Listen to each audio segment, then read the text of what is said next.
Hi, this is my postpartum instructions video. This is the fourth time I'm trying to make this video. I'm gonna keep going until I get it. Oh my gosh. Yeah, my son has called me, my husband has called me, both kids, both of the younger kids have come in to the room. It's gonna get done. Okay, I've been doing the postpartum instructions for about the last year with my preceptor at births. It's something that I really like to do. It's definitely a good, it's a good learning experience for the client, even if they've had kids before and kind of know what to expect. Even if this isn't their first rodeo, they still always learn something, and every baby's different and every birth is different. So the postpartum instructions come in the third trimester packet. It's a packet that gets emailed to them at the beginning of beginning of the third trimester. Some people, especially the type A people, will print it out and read it and they're familiar with it. Most people don't. So I'm glad that we do go over it. Okay, so one of the first things is that we come and see you and in the first 24 hours, at about the first 24 hours. And then we come and see you again at your home between the first 3 to 5 days. And then we'll see you again at 10 to 14 days in the office, and again in the office at 6 weeks, and then additional visits as needed. We are still on call for you. It does not do your body any good to sit around being anxious. That is not conducive to healing. So please call. Call for the things that are making you nervous and the things that you need answers for. Like, really, we would rather you just call and text, and then we can ease your fears or help guide you instead of sitting around waiting for that first 24-hour visit. It's just part of the job. Like, don't worry about, waking us up or any of that stuff. Like, it's just part of the job. Everything that we talk about is on these postpartum instructions sheet. You will have some homework in the first 24 hours. There's a postpartum monitoring section. There's a section for mom, and then there's a section for baby, and then there's a section right below it, the call immediately if. And we'll go over all of these things, but again, everything that we're talking about is written down. Like, you don't have to hear this and then remember everything. So you have access to us if you have questions. You have access to this paper to refer to if you have questions. And also, the reason that your partner is sitting here with you too is so they can help with the monitoring, and they can keep track of the time, and they can keep track of the things that were done, and keep track of like the thermometer for taking temperature, and keep track of the paper and putting the check marks in. It shouldn't be just all you doing this. It should be a group effort to do these postpartum things. So plan to stay in bed for at least 48 hours, if at all possible. Like, get up to go to the bathroom, that's totally fine. But aside from that, like, really stay in bed. Let people take care of you. When we were showing you your placenta is a good, dinner plate sized organ that was attached to the inside of your uterus. And now that it is no longer attached, there is a wound that size on the inside of your uterus. Now, granted, it shrinks down compared to, relative to your uterus shrinking. But if we had a wound like that anywhere else on our body, on the outside, people would bring you a casserole and they would absolutely tell you to stay in bed. So you have to remember that that wound is still there, even though you can't see it. So please stay in bed as much as possible. Please let people take care of you. There's no downside to rest. Good nutrition, hydration, and rest are really important in these first few postpartum days in particular. Please plan on staying at home for at least 7 days, except for visits to your baby's pediatrician or things like chiropractic, that kind of stuff. We keep track of baby for the first 2 weeks, and then after that, you would want to establish or take your baby to the pediatrician, but most of the time they don't want to see baby until about a month anyways. There's not a whole lot to really keep track of. And as we start talking more about baby stuff and like what to look for and what to expect, most of it is stuff that we're keeping track of. So if you need to go and if you need to leave the house, those things are fine. But don't go to Target, don't, go grocery shopping, that kind of stuff, if at all possible. your body will let you know if you've done too much. And when we start talking about bleeding and things like that, it's one of the ways that your body tells you that you've been doing too much as your bleeding can increase. And then you'll get fatigued and you'll feel tired, like way more tired than you would expect for, just going to the kitchen to make a snack. You've done so much work. So keep that in mind. Please keep visitors to a minimum. Hopefully you've had some conversations with family and friends prenatally about what the rules are for coming over and visiting. But if you have not, let them know that your midwife said so. Like, you can totally tell them, my midwife said to limit visitors, only come for an hour or less. You have to be helpful around the house, bring food if you're coming over. That would be really great. But keep them to a minimum. This baby, they're going to get a chance to meet this tiny human. They'll get a chance. But these first few days are so tender and brand new, and you're resting, your baby's resting, your baby had a big journey too. So skin to skin and breastfeeding and resting, those are the priorities, and visitors can disrupt that.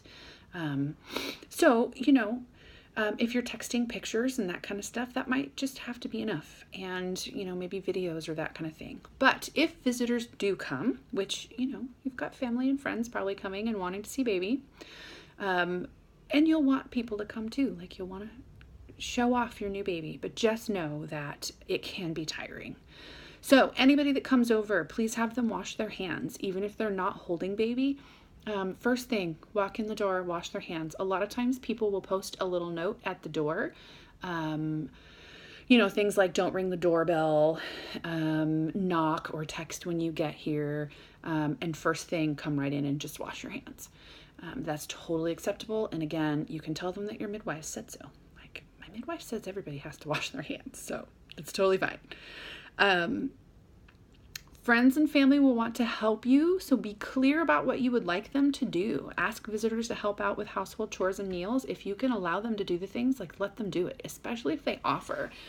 Most of the time, people really mean it when they say that they want to help and they want to do things for you. And not everyone feels comfortable just going into your kitchen and doing your dishes, or going into your bathroom and cleaning the bathroom, or whatever it is. So if there's something helpful, let them do it if they offer.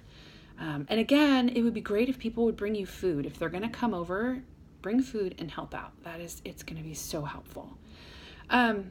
Okay, so let's start talking about your body. Your uterus will continue, specific things about your body. Your uterus will continue to contract after birth. These are called after pains. Your uterus is working hard to get back down to its pre-pregnant size and close off the bleeding from the site where the placenta was. Like we were just talking about, that big site. It's going to shrink down. Your uterus is going to shrink down to about grapefruit size. And it'll, before we go, we'll make sure and have you feel your fundus, rub your uterus and fundus so you know what that feels like. But it should feel about like a grapefruit, and it should be at your umbilicus or at your belly button or below. And we'll talk more about that too. So it can be really uncomfortable, those cramping sensations, as your uterus is going back to its original size. When you nurse your baby, every time your baby latches on, it lessens over time, but especially in these first few days, every time your baby latches and nurses, you'll feel those after pains. With first babies, it can be crampy, kind of like menstrual cramps.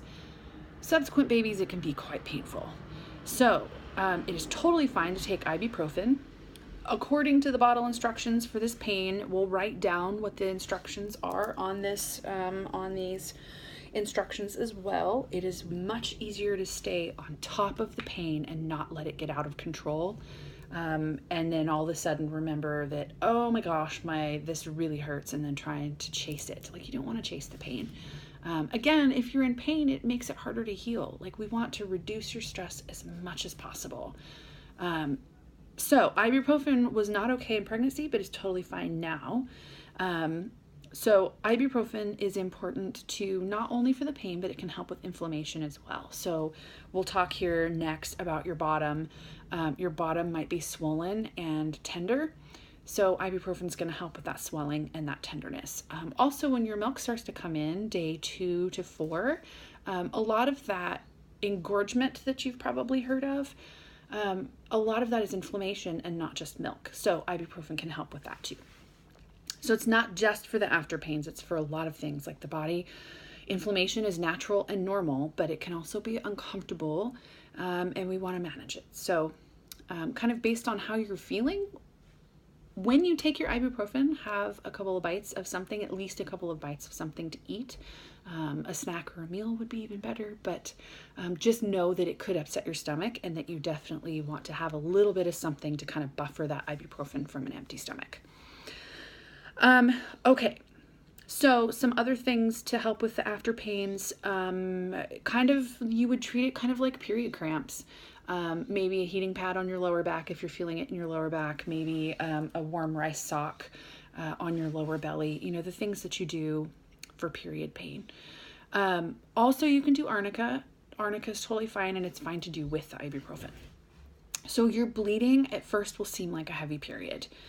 You might have lots of clots in the first couple of days, especially when you get up to go to the bathroom after lying down. We expect that, and that can be very normal. Especially if you're resting and say you've been laying down for a couple of hours and then you get up to, maybe just stretch your legs, or maybe you get up to go pee. As soon as you stand up or as soon as you make big movements, you might feel a gush and then you might see clots.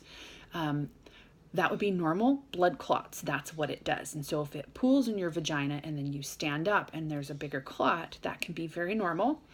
But it's also a reason to check in as well. So if you're having 2 egg-sized clots in an hour, that would be reason to text or call. And so egg size, it doesn't have to be egg-sized as in round and 3-dimensional like that. It could also be like if you were to break open an egg, that amount, if it were to like spread out, like kind of imagine a clot being that size. If you have 2 of those in an hour, that would be reason to text. It could very well be perfectly normal, but that would be reason to text, and then we can ask more questions and, get a better idea as to if that's normal or not.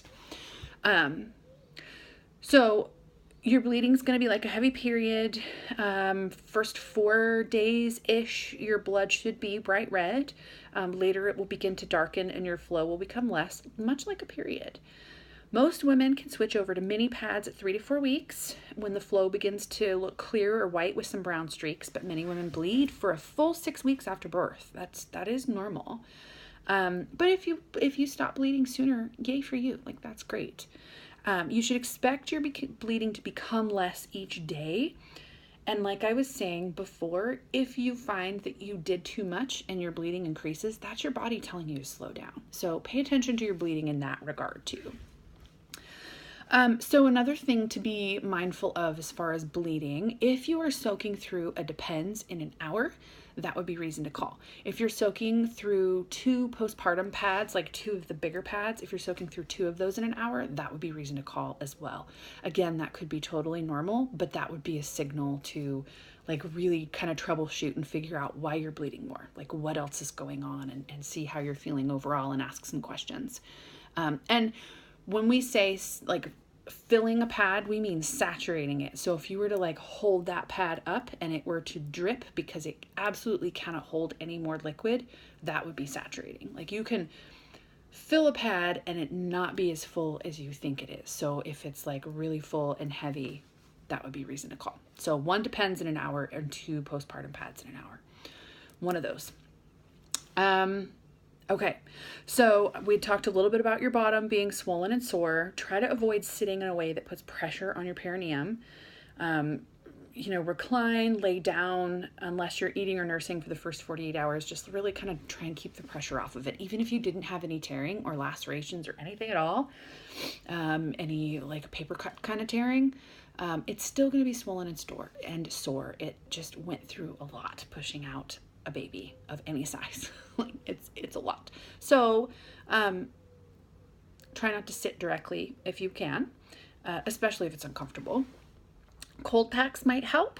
It can help with, give some relief. It can help with the swelling, with or without witch hazel. Witch hazel is brilliant. Like the reason it works so well is that those epithelial cells Witch hazel like causes them to come together and to tighten up. That's what it does. That's why healing, like that's the way healing works kind of in general, but the witch hazel, like the constituents of the plant itself, that's what it wants to do, is to get those cells to tighten up and for things to heal. So you can either spray witch hazel right on your bottom. You could soak pads, you could either do like a pad sickle where you spray some witch hazel on it and then put it in the freezer. You don't want it to be saturated with the witch hazel because then it's not going to absorb anything. And then it's just going to be kind of like an ice block, and that can be uncomfortable too. So dampen it a little bit so it's cold. Also, one of the things that's nice about a pad sickle is that you can put a pad sickle inside of a Depends. That way, if you're, getting the pad wet with your witch hazel, the Depends, because it's elastic on the waist or on the inside of the legs, it'll kind of help contain things that aren't being soaked into the pad sickle. Okay, let me see. Witch hazel. Okay, so hemorrhoids. You may or may not have had them, and they could come on after birth as well. They typically go away on their own. Witch hazel is actually a really great treatment for hemorrhoids. It can be very soothing, and it can help with swelling, and it can just help them heal. If you need to do something a little bit more than the witch hazel, or you're finding that they persist, or if they're painful, preparation H with lidocaine, it's a little bit harder to find. But it is out there, and it can have that numbing effect from the lidocaine, which can be really lovely.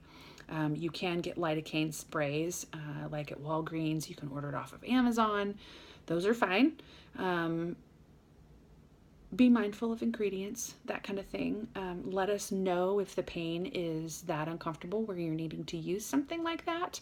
But most of the time it's totally fine. And if it's a comfort thing, then it should be fine. But let us know. So you can do sitz baths.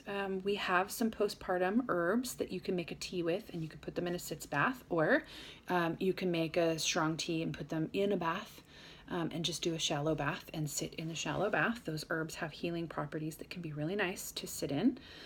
And it can help for just your perineum and hemorrhoids. Like it can help for both of those. So when you pee, it's probably going to sting. You probably have some abrasions, even tiny little abrasions like we've all experienced, a paper cut that got something stingy in there. Like when you go to wash your hands or you get some food or something stingy in a paper cut. If you have stingy paper cuts on your bottom, that can be really uncomfortable when you pee. So we're going to leave a peri bottle with you, and we want you to fill that peri bottle with warm water and use that every time you pee for the first few days. It helps to dilute the urine. If your urine is concentrated, it's going to sting more. So use the peri bottle to both cleanse the area and clean the area, but also to dilute the urine as you pee. When you wipe after you pee, dab instead of wipe. So like we're inclined just to wipe. That's what we typically do. But try and pat or dab instead of wipe. So the peri bottle helps for cleanliness. Like if you do need to wash some blood away instead of having to wipe it away.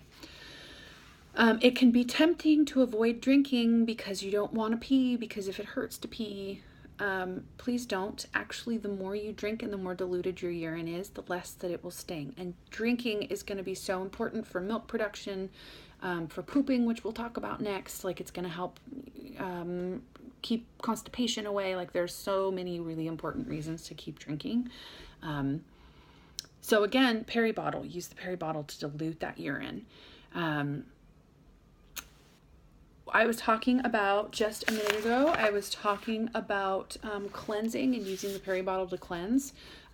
If you are inclined to use the shower and to get in the shower, please have someone in the bathroom with you, and who is being mindful and paying attention to you. Please keep your shower to a minimum. Like get in and rinse, maybe not wash your hair, just like really kind of get in and get out, and don't do too hot of a shower.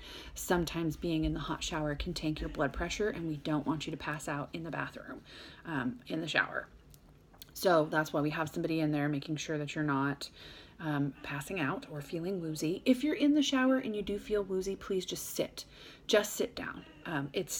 Sit down, catch your breath, Wait until any kind of dizziness passes, and then, get back up very slowly, get out of the shower, that kind of stuff. Have the person that's there with you help you.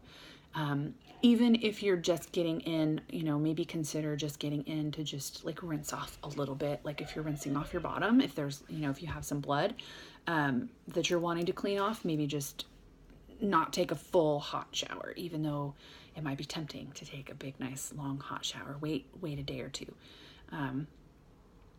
Even that's going to be a huge workout. Like anytime you get up is going to be a big workout, especially for this first week or so. Okay. Pooping can be very uncomfortable at first. It's scary. Like most people are just really scared to poop for that first time. That's normal. Everybody's scared to poop that first time. So again, drinking and staying really hydrated is important for that. You can eat fiber-rich foods. You can take fiber supplements. Most people in pregnancy are taking magnesium to help with constipation, especially if you're taking an iron supplement to help with anemia and you're taking magnesium to combat any kind of constipation that came from that. Most pregnant people are taking magnesium. So it's totally fine to continue that. If you're feeling like you're a little constipated, you can take magnesium to help for that. Like when you know that you're taking enough or too much magnesium is that you'll have loose stools. So that's when you know it's time to back off and not take as much, which can be beneficial if you're constipated. It can help before you poop to have a warm washcloth and to give yourself some counter pressure. So you would kind of put the washcloth on your hand and kind of cup your perineum and just give yourself a little counter pressure. One client, just like she was, it was really funny because I appreciate that, but she didn't want to blow her ass out is what she said. And so it makes me laugh like every time because like we're afraid that's going to happen. Like we don't want to push anything else out for a while, you're not going to, you're going to be okay. But I have talked to some people through some postpartum bowel movements, and one client in particular, she called me while she was sitting on the toilet, and then she went and she was like, oh, that wasn't that bad. I think she kind of felt a little silly. Although she was like, yeah, I totally would have called you even if I had known. Like she didn't regret calling me, but she was like, oh, that wasn't that bad. Like I was just scared. So you're going to be fine. Most people are more afraid than what it actually is. The times when I have heard of people having more uncomfortable experiences is when they're taking like opioid painkillers after birth, which is sometimes prescribed like after you've had like a cesarean, or sometimes just hospital vaginal births. They'll give you, Percocet or something, which can be very constipating. So that's not like that. We don't prescribe those for home birth and birth center birth. So pooping is actually a lot easier when you don't take those. And ibuprofen's not going to do that to you. So it is totally okay to stop taking any supplements that contain iron until after your bowel movements are regular and comfortable. It's fine to stop taking your prenatal for a few days, a week, 2 weeks. You're going to be fine. Like eat nutritiously, eat good nutritious foods, but stopping those to make sure that you're not going to be constipated from iron containing supplements, that's totally fine. Most, like we were talking about hemorrhoids, most hemorrhoids go away on their own. They can crop up postpartum, even if you didn't have them in pregnancy. Most of the time you might have them, they come up in labor, or maybe you had them in pregnancy and then they go away, but they can come postpartum too. They're rarely a problem. Okay. So let's talk about your breasts. Your breasts will probably be producing small amounts of colostrum. Colostrum is that first breast milk that's yellow and sticky and thicker. It is full of calories and nutrients for your baby. It also has a laxative effect to help pass that meconium. Babies' stomachs are teeny tiny, like cherry pit sized, marble sized. And they expand and grow as baby expands and grows over that first week or so. We expect your baby to have 1 pee and 1 poop in the first 24 hours. And really, most of that is just to make sure that the parts work. Like, it's a thing to check off to say, yeah, baby's bladder and kidneys work, and baby's intestines and butt work. Like, really, that's what it's for, that first poop. So you don't have to be making it doesn't always look like you're making this massive amount of milk to begin with. So one of the things that's really important about skin to skin, and is important about holding your baby often and nursing your baby often, is it's a communication between you and your baby. So your baby nursing is telling your body to make more milk, and how much and how often. So it's this lovely supply and demand system that happens. So it's just very important for you to be resting skin to skin with your baby and nursing often. It'll regulate, it will change over time, but especially in that first week to 2 weeks, it's really important. So your milk is going to change. It's going to start coming in, as we say, at about 2 to 4 days after birth. It could be 2 to 5 days, but typically it comes in at about day 3 or 4. So the milk will become more white and a little more watery, maybe even have a bluish kind of look to it. Like I was talking about with the ibuprofen earlier, your breasts can get engorged. A lot of that is inflammation, but some of it is milk. It's your body kind of overproducing, and then it regulates out. Like, it's kind of an overachiever for a day or two, and then it figures out, okay, we'll tone it back a little bit. And so then they'll regulate a little bit more.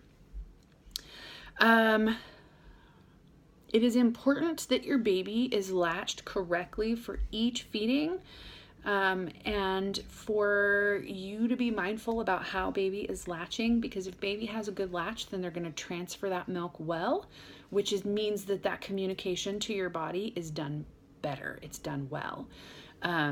If your baby's not transferring milk well because they have a shallow latch, or if it's painful for you, it's going to affect your milk supply, and then it's going to affect how baby is nursing. So if it's painful, and we'll talk a little bit more about that when we talk about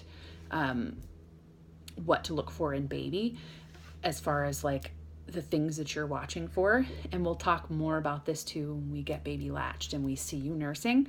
But some of the importance for that is so that your milk comes in those first 2 to 5 days. Is a good latch is going to mean that system is going to work smoother. Okay. Let's see.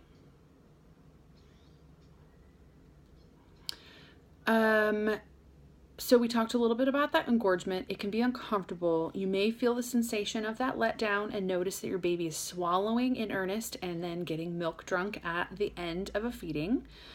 If your breasts feel too hard for baby to get a good latch, it may help to use warm compresses, maybe express a little bit of milk to soften the breast before feeding. You might want to pump or to express some to kind of relieve some of that pressure. But most engorgement, again, is not milk. It's more tissue swelling as your breasts adjust to the new role. So sometimes when your milk comes in, you can get a light fever. On the day your milk comes in, it shouldn't come with any other symptoms of illness, and it should subside within a day, and it shouldn't exceed 100.4, but you might have that kind of achy, sort of hot fever, achy feeling like that. That would be normal, but we're going to have you monitoring your temperature anyway. So if you are feeling that symptom, then it would be a good idea to check your temperature and maybe make a little note of it. But it's actually really common to have that little bit of fever with that switch over. So between day 2 and 4, there's some emotional instability. It's normal in the postpartum period. It's almost like a rite of passage. I've not talked to anyone yet who didn't experience it. It's instability. It's a feeling of overwhelm. It's not typically a feeling of dread or intense sadness. If it feels too much, or if you're feeling sensations like that, then give us a call and let us know. But having that instability and that feeling of overwhelm, like it might just be this massive amount of happiness. You might find yourself crying for no reason, and just feeling untethered and unsteady and unstable. It's your hormones switching. coincides with when your milk comes in typically. And you kind of just have to ride it out. So knowing and then having your partner listening and knowing that this is coming, and so they can be a little more tender with you, and make sure you have plenty of snacks, and make sure you're getting plenty to drink, and not having a whole bunch of responsibilities for those day or two until it passes. It does pass. Typically, if you're feeling like it's not, or if it's too much and you can't get your feet under you again, then let us know. It's a hormonal thing. It happens. Let's see. They're called the baby blues. It's a normal postpartum event, but it shouldn't overwhelm your ability to cope. Like, you should be able to kind of hang on and get through it. Again, if it feels too much, then let us know. Okay, so do you have any questions about your body? Do you have any questions? I've got my window open, and there's like some kind of pollen or something coming in. Like, the window open is lovely, but oh my gosh, I'm gonna sneeze. So do you have any questions about your body, about your bleeding, about milk supply, about what is normal for this transition period from going from having a baby inside your body to having a baby on the outside?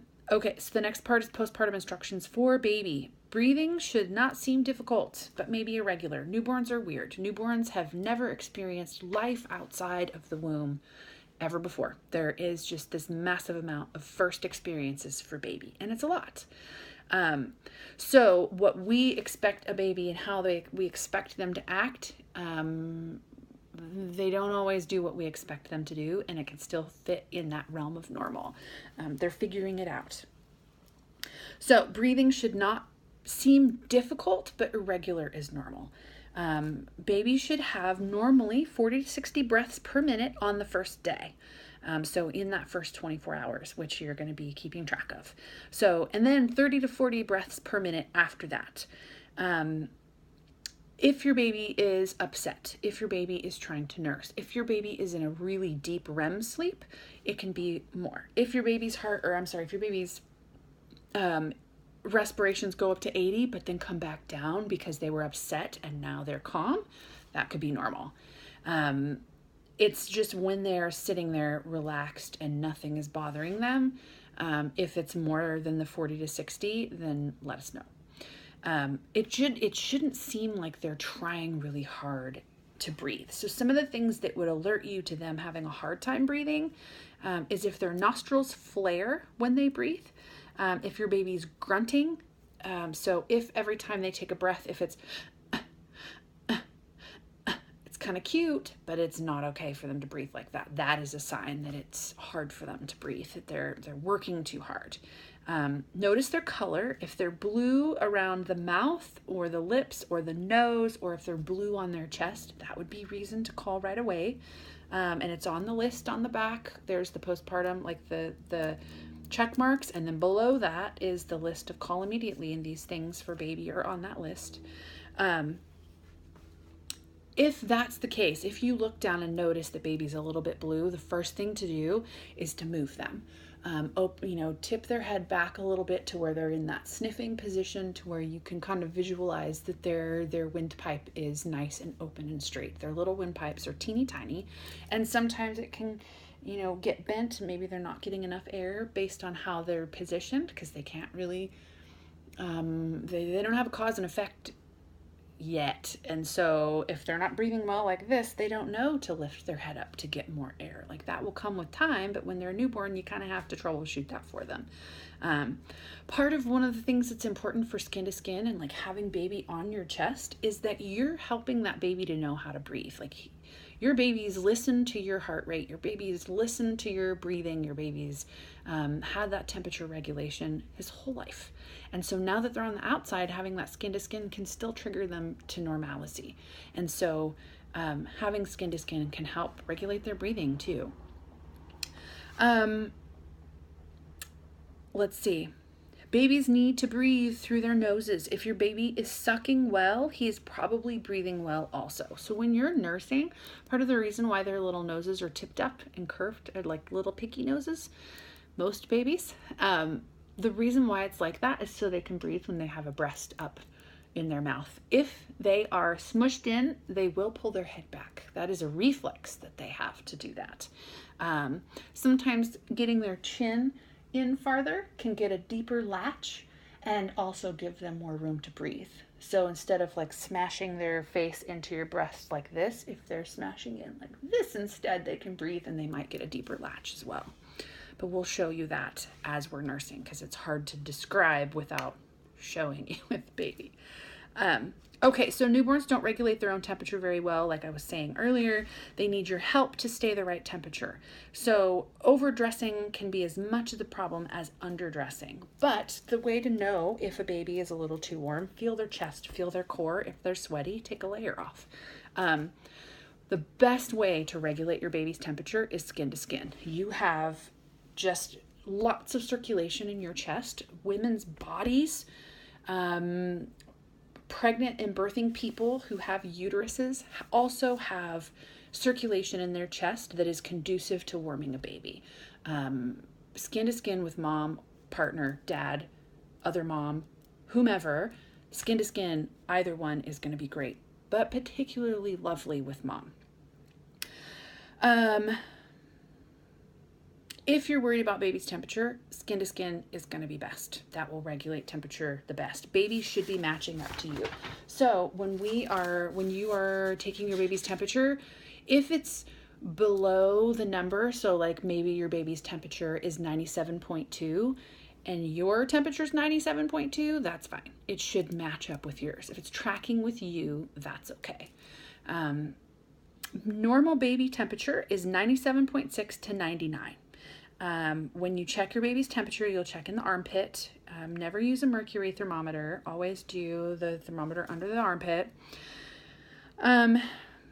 Baby should be wrapped in the same layers as you plus one. If baby's not on you. If baby's on you, then baby should have the same layers as you.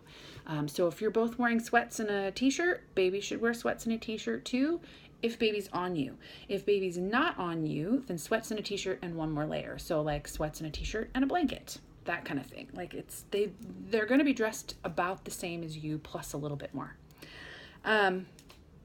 Okay, the cord clamp should remain on for 24 to 48 hours. We will remove, if you have the plastic, kind of bigger plastic clamp, we will cut the clamp off at 24 hours and then you'll have that umbilical stump and it will dry and fall off within a week to 2 weeks-ish.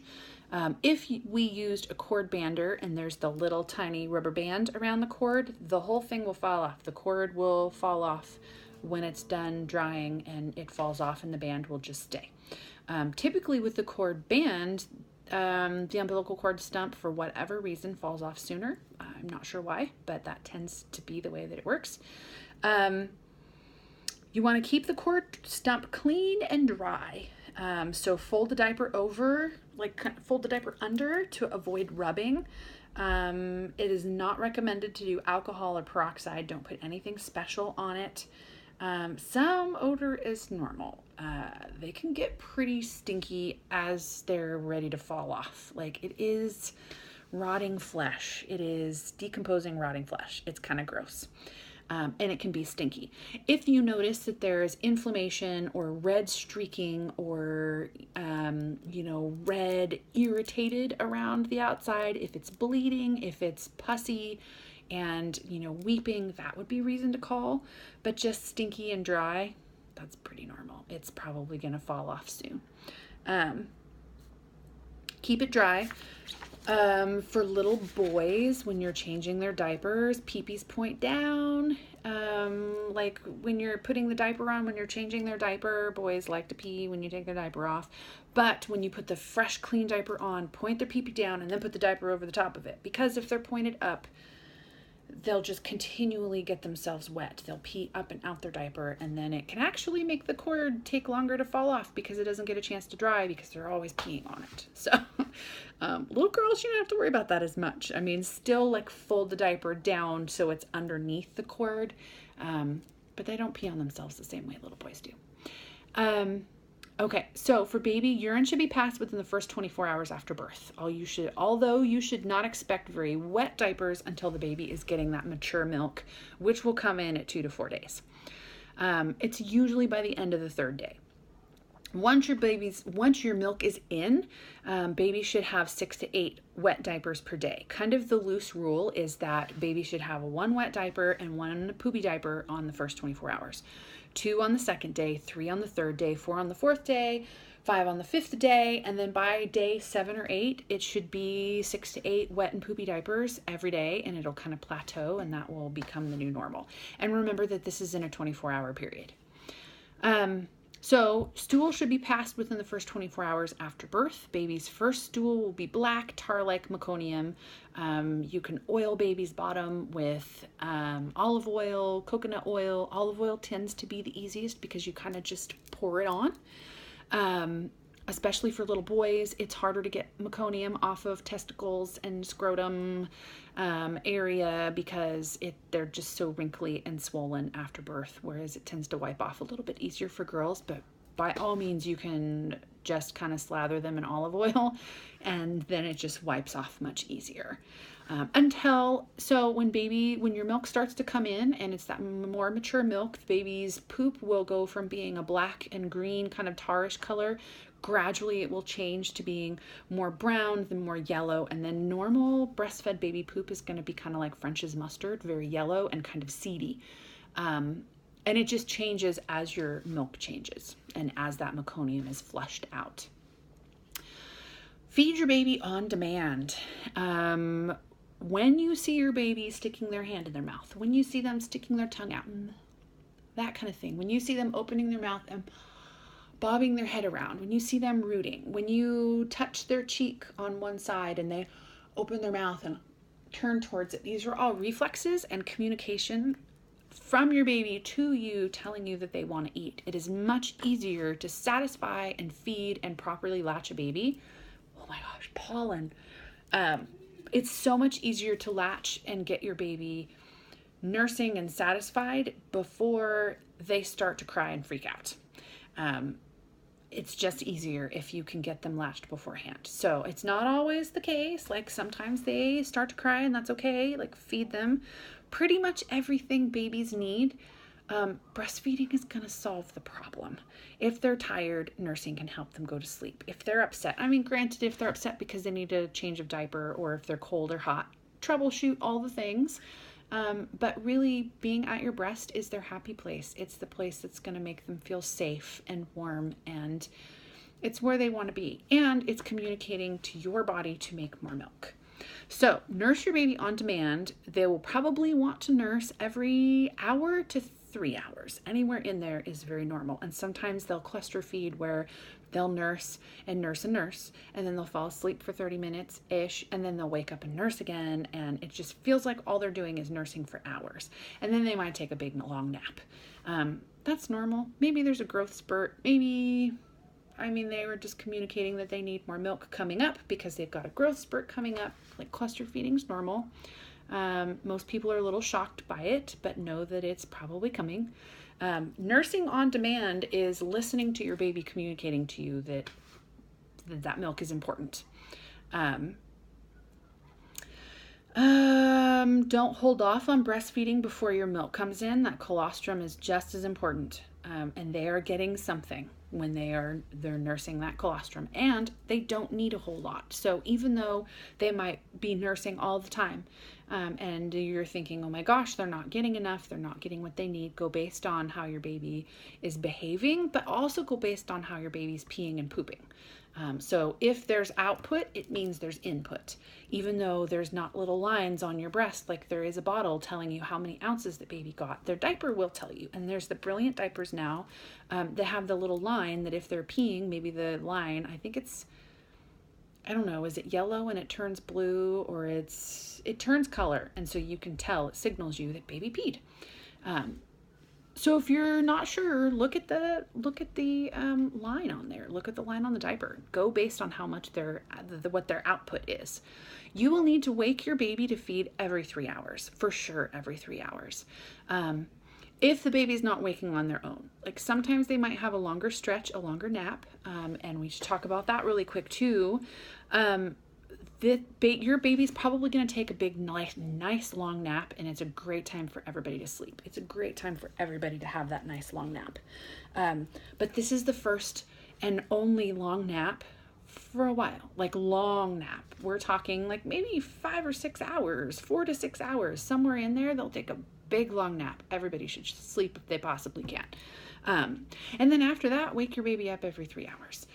Sometimes they'll fall asleep and it's harder to keep them awake if your baby was a little bit younger gestational age, like a 37-week baby is sleepier and doesn't always nurse as well or as often as like maybe a 42-week baby who's more mature and just typically tends to nurse more readily and vigorously. They don't tire out as much as the younger babies. So you might have to take your baby's clothes off and do skin to skin and rub their back and tickle their feet and do what you can to wake them up so they're nursing and transferring that milk a good 15 minutes or so, 10 to 15 minutes of constant nursing where you can hear them swallow and you know that they're transferring that milk before letting them go to sleep is probably going to be enough. But if they're falling asleep after 5 minutes, wake them up and have them eat. And that has to be every 3 hours. Kind of the loose rule is that once they get back up to their birth weight, we expect them to lose weight over this first week in particular.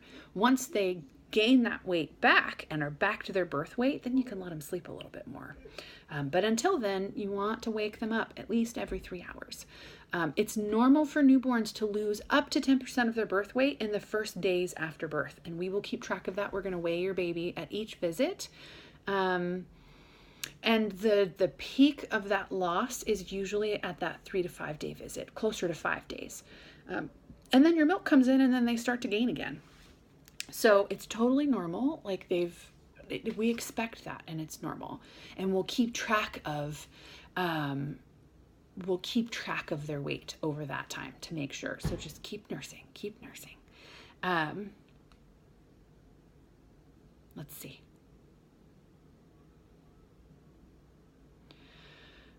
Your baby's going to want to eat 24/7. So this is wake your baby every 3 hours until they gain their birth weight back. As far as human beings and the amount of sleep that we do or don't get, a good 3 hour chunk, if you can get a good 3 hour chunk, that's the best for your brain. It's the amount that you're less likely to feel like you're going crazy from not having enough sleep. Over time, you get used to just living off of more broken sleep, but if you can get 3 hours, a 3 hour chunk at a time, that is best for your healing and your brain. So it's fine to let your baby do like a nice 3 hour chunk at night. Usually they reverse cycle in the beginning and they'll be awake more at night and they'll take a bigger, longer nap during the day. It's totally fine to try and like keep them awake more during the day and then let them have those longer naps at night. It may or may not work. It depends on the baby. Babies often have a fussier time of day too. For whatever reason, there's a witching hour where they just are kind of unhappy. It happens. Cluster feeding can happen around those times. Like again, nursing is just, it's their happy place. It's gonna satisfy a lot of needs for babies. So physiologic jaundice is a slight yellow tinge to the skin. It usually starts on day 2, which is normal and usually goes away on its own. Babies who get all of their placental blood, so if you did delayed cord clamping, which is the typical norm for us as midwives to do, if they got that and breastfed babies, they have a higher incidence of jaundice. However, it's usually not like we still do it and still the benefits outweigh the risks. Like it doesn't change the risk of jaundice to not do it. But we also know that breastfed babies and babies who got delayed cord clamping typically have jaundice more often. So living in Washington, it's harder for us to get sun. If it's in the summer, then you could go sit in some dappled shade, maybe sit in the sun for 5 or 10 minutes, something like that. If you have the happy lights, which a lot of people in Washington have happy lights or have full spectrum lights, that UV light can help break down bilirubin in the blood, which is what jaundice is. Nursing. Again, another very important reason why to nurse is you're helping to flush those excess blood cells through. We will check baby's color at the postpartum exam. If you notice yellowing of the eyes, and let us know, even if it's later than that first day. If you're noticing in that first and second day, let us know for sure. We usually see it start at 2 days and then continue, and it peaks about 6 days, and then it tends to go away on its own, but it is something that we want to watch for. But if you're noticing a little bit of that yellow and we're seeing it and it's still within a normal range, sit in the sun, sitting in front of a window. Most newer houses, they have UV protection on the windows, and so it really won't do any good to sit in front of a window. You really kind of need to sit outside. And again, in Washington, we're not getting the same direct UV light as you would at lower altitude or lower latitudes. So again, those happy lights are great, but just keep nursing. Like, that's the best thing that you can do, is just to keep nursing. So sleeping with your baby, sleeping on his back on a firm surface without soft bedding or pillows around the baby. Every parent will fall asleep with their baby in bed with them at some point. Maybe it's one time. Maybe you discover that co-sleeping suits your lifestyle and suits your baby and suits your relationship and makes it easier for you to get sleep. People co-sleep with their babies all over the world. The safest way to do that is on a flat surface, no extra bedding, and right next to you, right next to mom. So no extra pillows, no extra fluffy stuff, no extra things in the bed, and a fairly firm surface.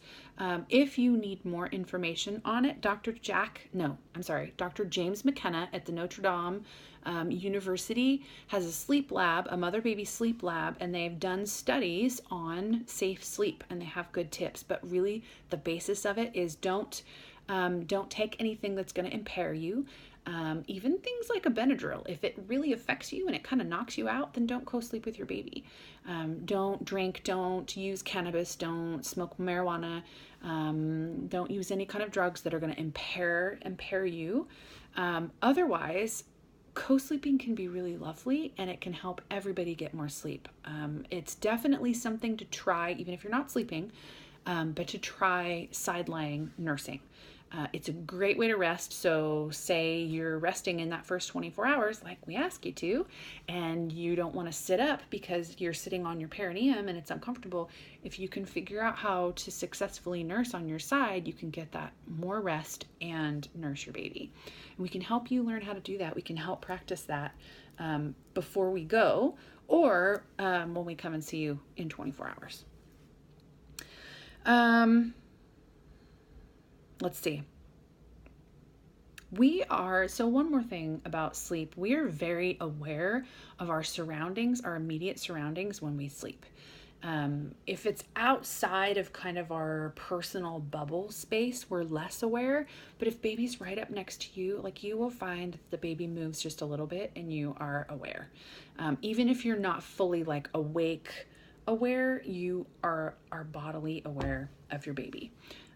It is more dangerous to fall asleep with your baby on the couch or in a recliner or in any other place besides your bed. Like, know that if you have a safe bed solution, even if you don't plan to co-sleep, but say you're laying in bed and you fall asleep accidentally with your baby, that it's going to be the safest possible way to do that, because just about everybody does, because you're just lacking sleep as a new parent. It's part of the way things work. So just know that, yes, we say, some people will say it's dangerous to sleep with your baby, but that means don't sleep on the couch with your baby, don't sleep in a recliner with your baby. Like, have safe sleep solutions, which we probably talked about in one or more of your prenatal visits anyways. Okay. Newborn genetic screening is typically done twice. In Washington, it is done twice and it's required. We do it at 24 hours. We'll do that at the 24-hour visit. It's a heel poke. We collect blood samples on special paper, and it screens for genetic and metabolic disorders in baby. We collect that blood sample, send it off, and then get the results. We do that at 24 hours, and then we do it again when you come into the office at the 10 to 12 day visit. So we'll do it twice. The second one is after baby's had food and breast milk to metabolize. The first one is just things that it'll pick up within the first 24 hours. And the second one is after baby's actually dealt with food. We'll also do a hearing screen at that 7 to 14 day visit. And at that first 24-hour visit, we'll also do a heart defect screen, which is just done with a pulse oximeter on the hand and on the foot. And it tells us about oxygen saturation, which if it's abnormal, it can alert us to heart defects. So we do that screening at the first 24 hours as well. It is great if you're reading this prenatally that it's alerting you to speak to your pediatrician before they are born to establish care. You can let your pediatrician know that your midwife will provide, or when you go and see them postnatally and take your baby in, let them know that we provided the vitamin K, the options, whether you declined or not, but that we provided the option for you to have vitamin K injection. You would have had to, if you choose to do the oral vitamin K, that's something you would have to get on your own. However, we would explain to you when we're doing the newborn exam what the protocol is for doing oral vitamin K, or we do the injection, or if you decline completely. There'll be papers to sign for both of those, like if you're declining the eye ointment and vitamin K. We just are now able to offer vaccinations to children. However, the practice that I'm working with, we do not offer vaccinations. So if you're wanting to do the hepatitis B, that would be something to talk to your pediatrician about. But I encourage you to research them and find out what the schedule is, and do your research, do your homework on those. But that would be one that you would need to get with your pediatrician. Vitamin K and eye ointment are things that we would do at the newborn exam. And we're also going to track baby's weight, and we're going to track baby's color, baby's temperature, jaundice, those kinds of things. Your baby's birth certificate will be filed electronically after you've provided the necessary information. That also came in the postpartum packet. But we will give that to you again. It's not uncommon for people to wait to name their babies. You have a little bit of time before that needs to be turned in, so don't feel totally rushed. Feel really solid about your name before you do the thing. Okay, so that is the end of the kind of talking about the things. But now we're going to go over the postpartum monitoring sheet. And I'm just now looking, kind of a side note, Gina, or whoever is grading this and listening to this. So this is almost an hour, and I've actually tried to kind of move through it quickly and not skip anything, but also to try and move through it quickly. And I guess I just never timed it before that it takes this long. So it's interesting that it takes this long, because I don't feel like there's really anything that should be cut out or made shorter. All of this seems really important to me. Okay, so postpartum monitoring sheet, this is where you check the things off. You can write the things in here if you want to, if you want to write the temperature that you got, but you don't have to. You can just make a check if it's normal.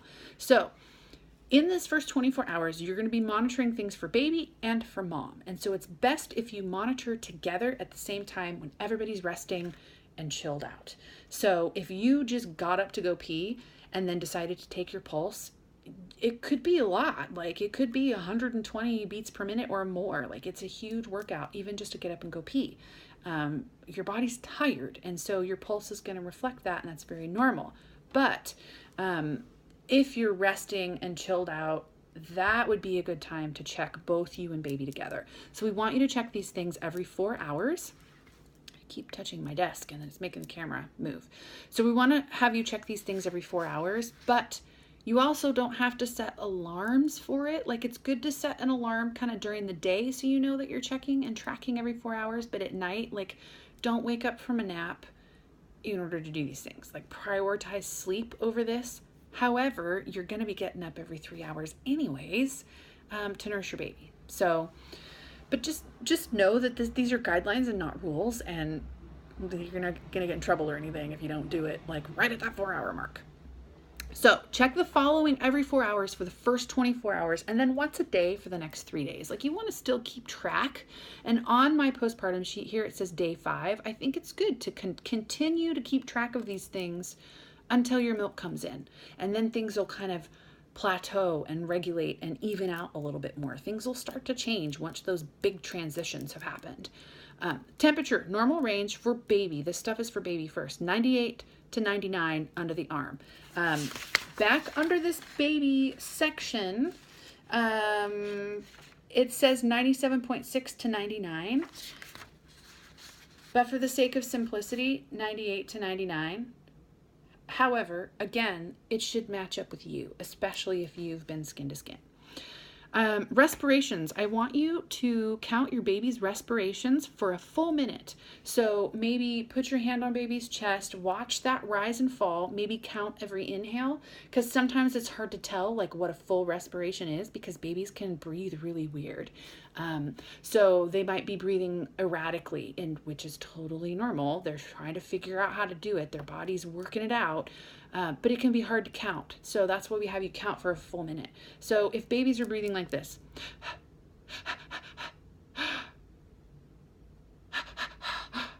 that's all normal. Like you were watching their color and we're counting their respirations, and see, it like makes me feel dizzy to breathe like that. But babies are totally fine if they're breathing like that. It will normal out over time. But in the first 24 hours, it can be weird. So while resting 30 to 60 beats per minute, 30 to 60 respirations per minute on the first day and 30 to 40 after that. And again, if baby's upset or is like really excited to nurse, or baby's angry, or baby just had their diaper changed, that kind of thing. Okay. Anyways, if baby's upset, like that respiration could go up. So wait until they're calm and then check again.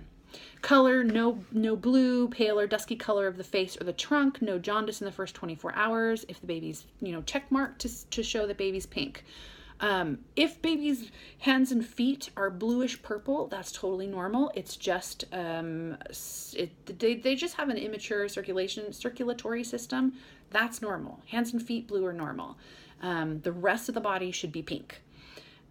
Eliminations, make a check mark for each bowel movement and wet diaper.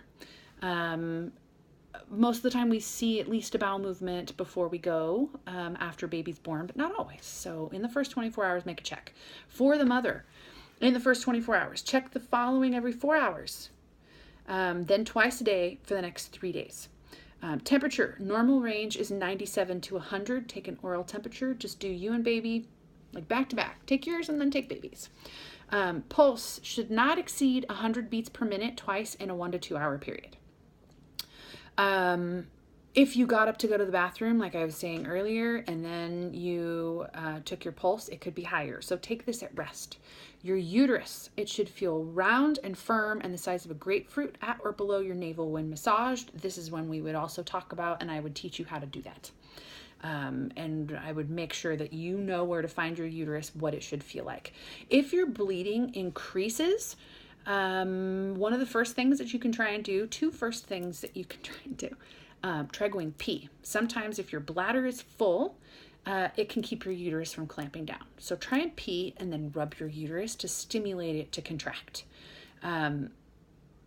It should feel round and firm, size of a grapefruit, at your navel or below when massaged. So you're going to be checking in. If you have a full bladder, it might be to one side or the other. Like your uterus could be displaced to one side. Try and go pee and then rub it again and see what happens. Lochia, that is your bleeding. Normal bleeding, normal flow is similar to a heavy period, soaking not more than 2 pads every hour or 1, depends.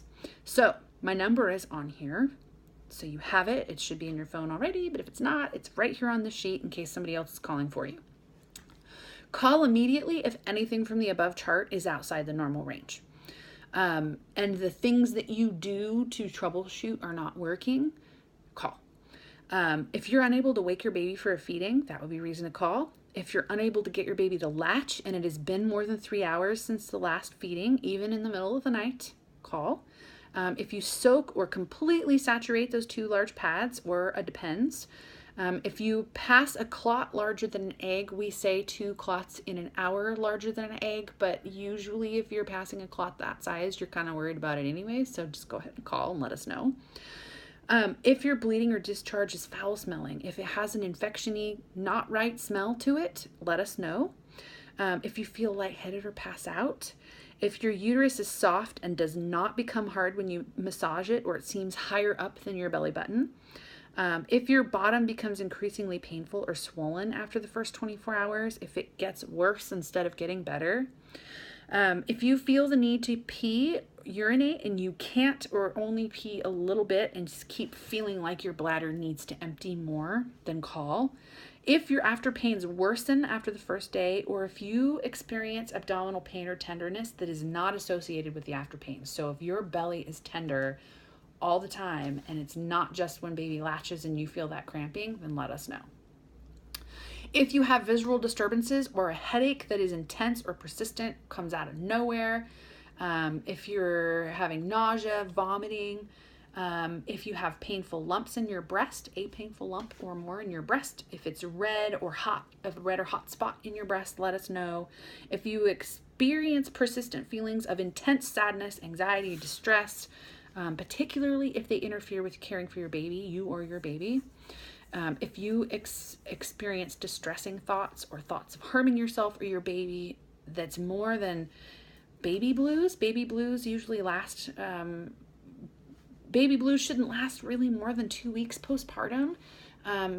We kind of wait until 6 weeks-ish to kind of watch to see if things regulate. But if it just feels like things are too much, then let us know. And if you have a persistent and significant feeling that something is wrong, please listen to your gut and give us a call.